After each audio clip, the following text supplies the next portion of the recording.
Forget the pumpkin spice. It's potatoes and molasses season. Potatoes and molasses. I'm just kidding, I love you.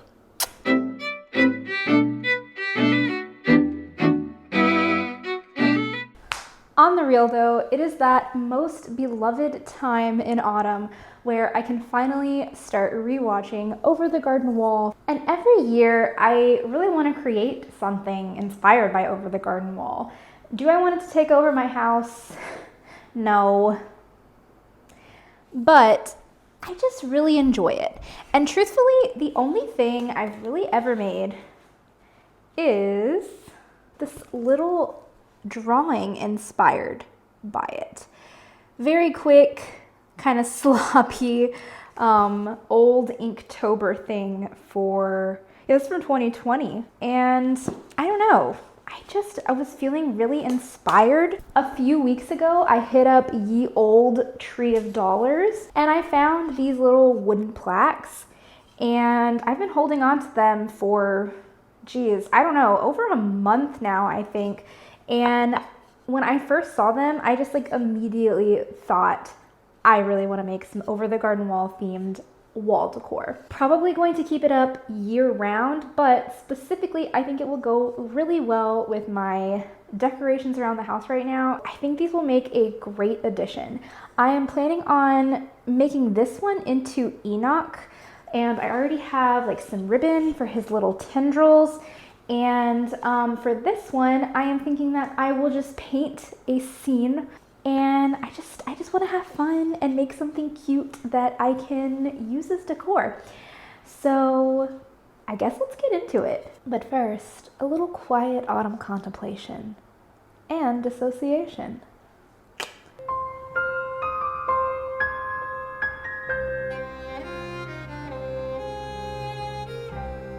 All right, that's enough existential thinking. The first thing I'm gonna do is I'm actually gonna sand these down a little bit because there are some kind of rough edges and knots in the wood that I don't want to interrupt my painting. Then I'll go ahead and cover these in a light coat of gesso to just keep all my paint from like deeply absorbing into the wood and ultimately going to waste. And then I'll probably do a light sketch of how I want everything to look, and then we can start painting. Okay, I'm gonna go sand these. I like to sand outside for my pulmonary health, or whatevs. The only thing is, gotta find the direction of the wind so that it doesn't blow back in your face. I don't know how. Yeah, it's going this way, so that means, yeah. I'm going to put some clear gesso on now. I'm using this Dina Wakley clear gesso. And I'm just gonna slop it on there.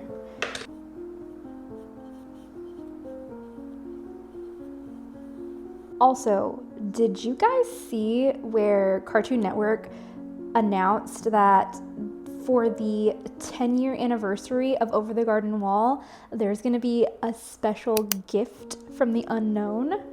Because let me tell you, when I saw that, I basically turned into an ape and flipped shit. All right, let's get started. So for Enoch, there's really not a whole lot to him. He has a head and a face and some little tendrils that come out from his body. You know, this project was actually really relaxing to me. I very rarely get a chance to just sit down and paint for enjoyment, and because of that, there's really not a whole lot to go over. I mean, this is just some pretty straightforward painting, so I'll let you guys watch this and I'll pop in now and then to explain what's going on.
If you've watched Over the Garden Wall, then you're probably familiar with Enoch's rather peculiar form. He appears to have a very large body, he's tall and sort of menacing, but then at the end of the show, it's revealed that he's actually just a really cute black cat inside a pumpkin costume.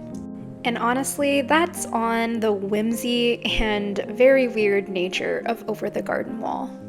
Once I was finished painting his face, I went ahead and cut up some kitchen twine to wrap around his little bag opening, I guess, and then I cut some ribbon. I tried to make them pretty equal in length, which didn't really matter in the end, but I then hot glued them to the back of the plaque, and I put them on in varying lengths so they wouldn't look too uniform. Again, kind of ironic considering I cut them to be perfectly equal length. And then for the second layer, I kind of glued them at an angle because I wanted his body to look like it had a little bit more volume to it.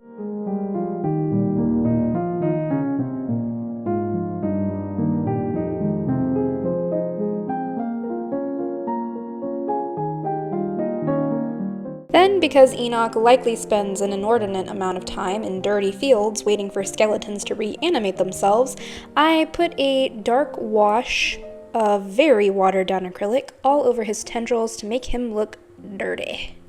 And yeah, that was pretty much it for Enoch. Very simple project, and I think he turned out rather handsome.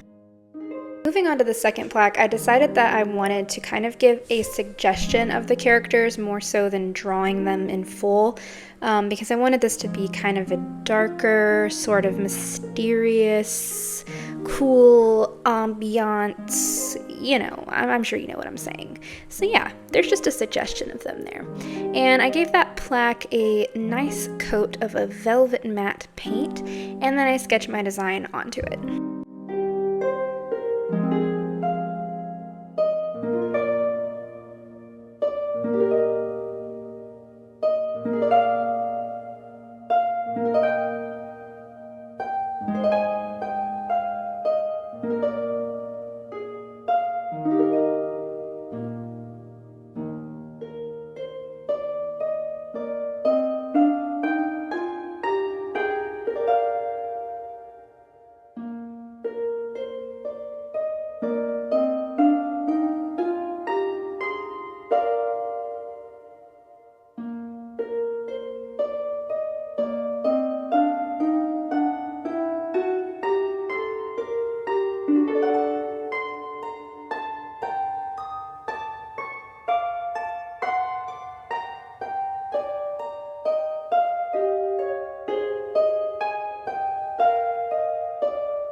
Please allow me to explain the giant jump cut there.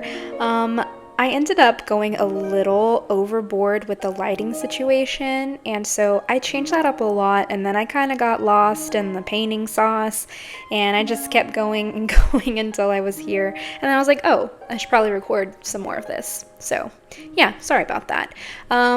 Anyways, here I'm just about done. I'm giving this a nice little wash of very, very diluted black acrylic to kind of darken up some of the things further from the light source, including the branches, the leaves, and some other little bits. And then here, I decided that I wanted to have like a gold border, but this gold acrylic ink just wasn't cutting it. So then I, for the first time ever, tried this Stamp Affair embossing dust, and it ended up looking so good.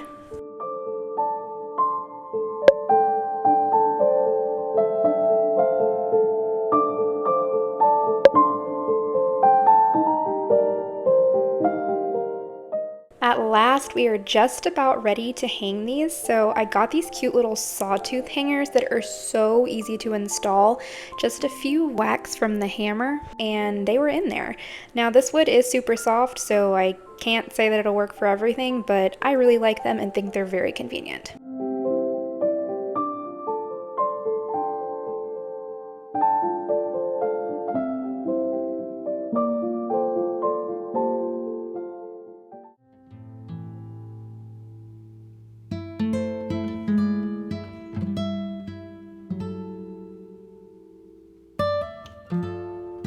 Come to our town, you trample our crops, you interrupt our private engagement. Where are we? In the woods? Ain't that just the way?